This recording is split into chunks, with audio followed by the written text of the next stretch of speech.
Connect कार्यक्रमाचे आयोजन. नवीन शैक्षणिक धोरण अंमलबजावणीच्या पार्श्वभूमीवर पार पडला कार्यक्रम.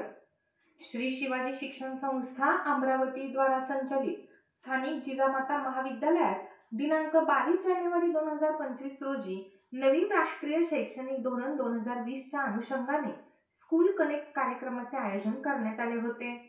कार्यक्रमाच्या अध्यक्षस्थानी महाविद्यालयाचे प्राचार्य डॉक्टर सुरेश गवई, तर प्रमुख मार्गदर्शक म्हणून IQSC समन्वयक प्राध्यापक डॉक्टर सुबोध चिंचोले, प्राध्यापक डॉक्टर जे जाधव, शिक्षक दिनेश पाटील, शिक्षिका Neeta Bhusari, doctor Namdevrao Dhale, doctor SL Kumbhare उपस्थित होते.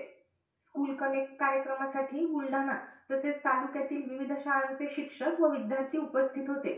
कार्यक्रमात मार्गदर्शन करताना प्राध्यापक डॉक्टर सुबोध चिंचोले यांनी नवीन राष्ट्रीय शैक्षणिक धोरणाची मूळ संकल्पना व स्वरूप विविध उदाहरणे देऊन विद्यार्थी व शिक्षकांना समजावून सांगितले.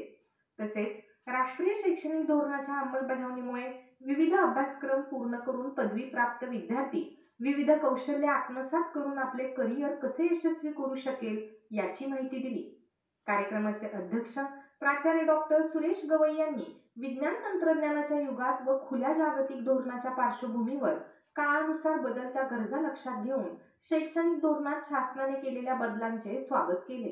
तसेच शिक्षक, विद्यार्थी, पालक व संस्था यांनी राष्ट्रीय शैक्षणिक धोरणास आत्मविश्वासाने सामोरे जाण्याची गरज असल्याचे मत प्रतिपादन केले.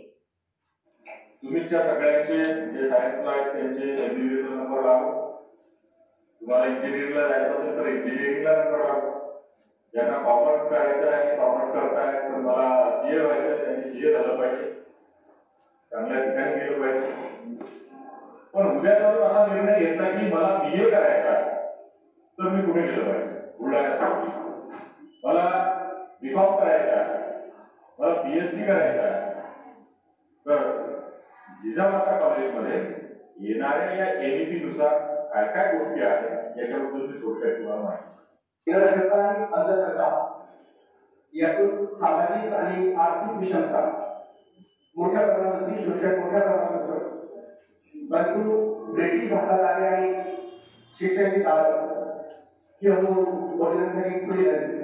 आपल्याला स्वातंत्र्य मिळालं आणि स्वातंत्र्य मिळाल्यानंतर आपल्याला आपल्या देशात एक स्वतंत्र प्रकारच्या शैक्षणिक धोरण असलेलं, कारण जोपर्यंत शिक्षणाचा प्रचार आणि प्रसार होत नाही, समाजाच्या शेवटच्या घटकापर्यंत जोपर्यंत शिक्षण पोहोचत नाही तोपर्यंत कोणतेही समाजाच्या महाराष्ट्राचा विकास होऊ शकत नाही.